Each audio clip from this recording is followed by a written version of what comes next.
All right, page 115, binary form. In music, several phrases can be combined to form a complete section or part. In two-part forms called A-B or binary form, the musical material of the first or A section contrasts with the second or B section. Sometimes the two sections may share a motive or end similarly, but each section is musically distinct from one another. Okay, click to see. So here's my A section. When we watched the video the other day that talked about musical forms in general, and it talked about just even characters and drama and buildings, how things are, we have like the A, the B, the A, or we have the protagonist and the antagonist and all that stuff, right? When they showed Batman and Joker, you can't have a good guy necessarily without a bad guy. We talked about the Star Wars theme, how that opening theme was had a lot of leaps in it, and it was very loud and had a lot of brass. And when the B section came in, everything was very scale-like, and it was like strings. So that's kind of what they're explaining here, right? So we have our A section, a lot of quarter notes, some leaps, right? I know it's hard for you to probably see back there. And if I go to the B section, rhythms, even without knowing what those rhythms are, things look more squished together, don't they? Right? Things are moving more in a scale-like pattern than having leaps all over the place. Here's what the entire song looks like. Depending on if it's instrumental or vocal, right? If it's a vocal piece, we usually do verse, chorus, or verse, refrain. If it's just instrumental, we just call them A and B.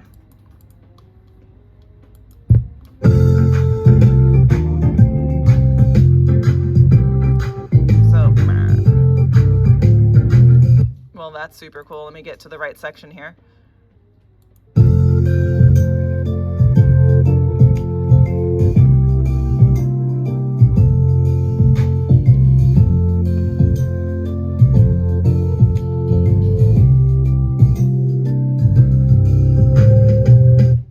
And then we have our B section.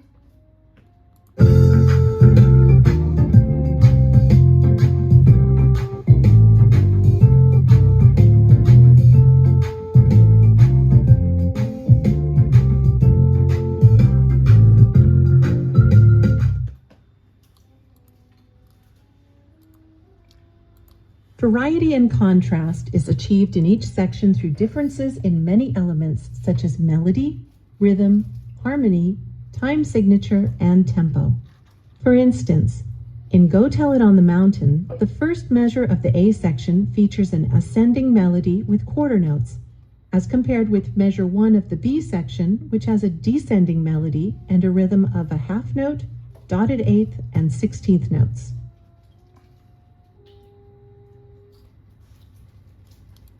The melodic and rhythmic contrasts continue throughout each section.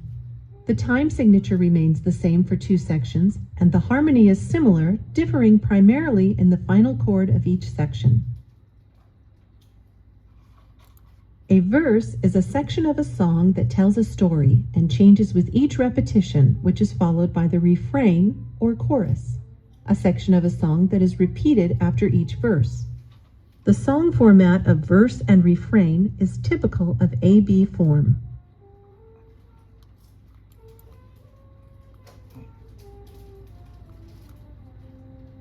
Okay, we probably don't need to listen to that again. So if we go exercises on the bottom, circle the letter of the refrain section and Go Tell It on the Mountain. So the refrain was the A or the B. Super easy. It was the B section, right. And then circle the letter of the verse section of Go Tell It on the Mountain that ends on a 5/7 chord. So was it A or B was the verse? A, right? I know. Stick with me a couple more weeks, my friends. The end is near. Name two elements that make the music of the A section different from the B section. So you're naming two elements of music, right? So it's not like a two-worded phrase. What was one of the differences? Rhythm, right. So in the A section, the rhythm was very basic, quarter notes, half notes. In the B section, things, like we said, were more squished together. I see some dotted rhythms, single eighth notes by themselves. What would be the other difference of the two sections?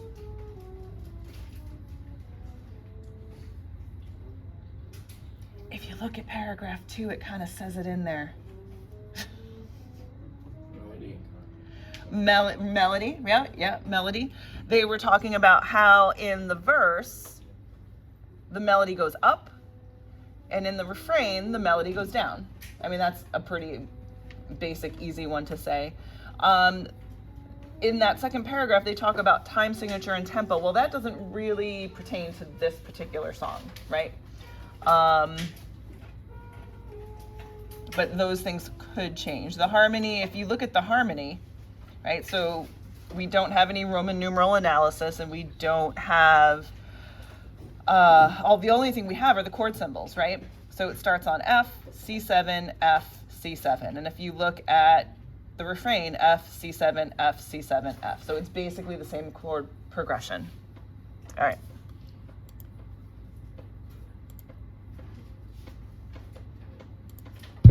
Three-part Turn forms the called page. ABA or ternary form consist of two musically distinct sections, as does AB form.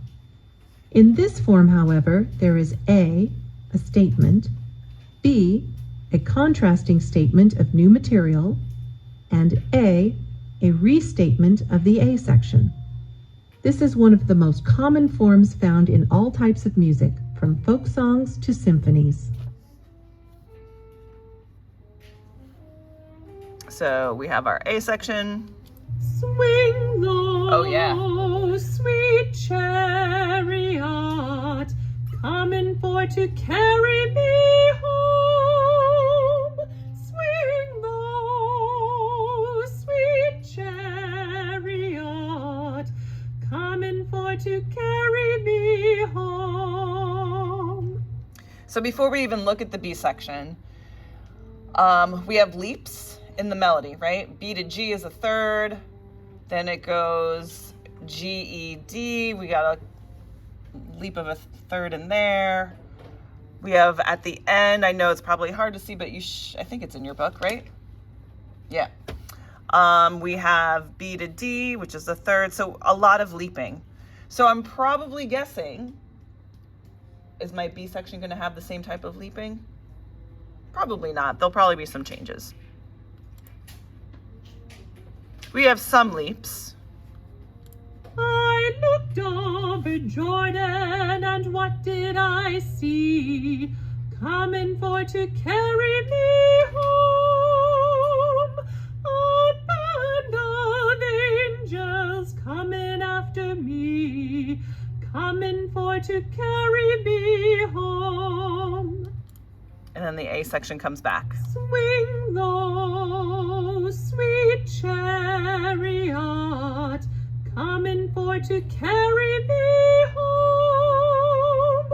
Swing low, sweet chariot, coming for to carry me home.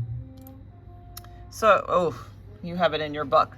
But the opening verse goes from a B to a G, right? That goes down a third, a major third. If I look at the B section, it goes from B to D, it goes up a minor third. So just those little tiny differences to contrast the A and the B section. Okay, so which section of Swing Low Sweet Chariot is the verse, A or B? A, right. Which section is the refrain? And how many phrases are in the A section? So a phrase is what? It's kind of like a sentence, right? Swing low, sweet chariot, coming for to carry me home. Swing low, sweet chariot, coming for to carry me home. So there's 4, right? Don't always think that just, I know we talked about like the commas being kind of phrase marks, but think of it, can it sit out by itself and make sense? Like swing low. It's not really a phrase, it's not really a sentence, right? It's just chunk. Swing low, sweet chariot, that's a phrase. Same thing for the B section. I looked over Jordan and what did I see? Coming for to carry me home. A band of angels watching over me, coming for to carry me home. So there are 4 phrases inside of that section. And since we're doing so well, I think we're gonna go on to rondo. 117.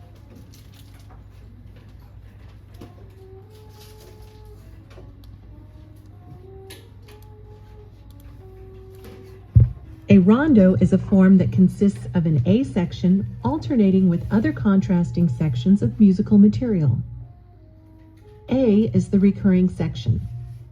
The most common types of rondo form are A, B, A, B, A, B, A, C, A, B, A, C, A, B, A.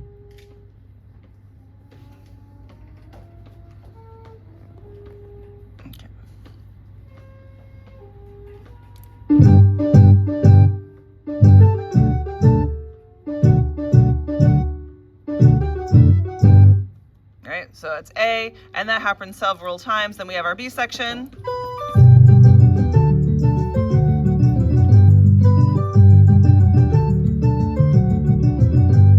Here's your C section.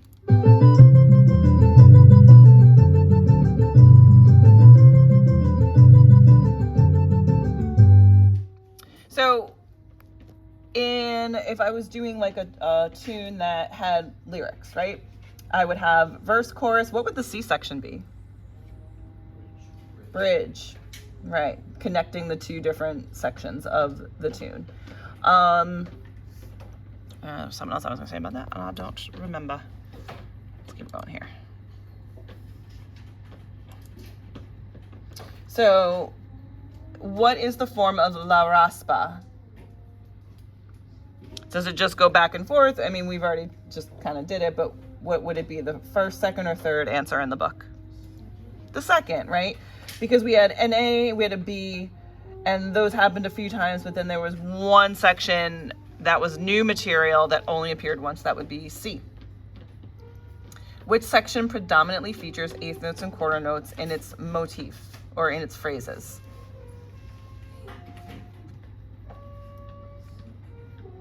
Take a look at A, because it says eighth and quarter notes and rests, right? So they're saying C. I'm sorry, they're saying A. I looked at the wrong answer. Now this one, we haven't discussed this yet, although it was at the top of the AB page. What section differs harmonically from the others? Connor? The C section, right? So if I look at the chord progressions or the chord symbols on top, let me get back to this here. A rondo is a form that consists... Yeah, we know. Okay, let's look at the entire song here. It's not gonna let me until it finishes. Okay, so the A section, I go G, D7, G. So if I'm in the key of G major, what chords am I using? What like Roman numerals would they be? What's a G chord in G major? Yeah, and what would D7 be? 5-7. So we're just going back and forth between a 1 and a 5-7. Cool. Then in the B section, we go D7, G, D7, G. Again, 1-5-1. Look at the C section. What do they throw in now? C, which is a 4 chord, right? So the harmonic structure of the C section is a little different because they throw in a new chord. Sometimes those sections can actually change keys altogether, but that's a whole nother conversation. Okay, let's take a look at the ear training. I know, we're just whizzing through here.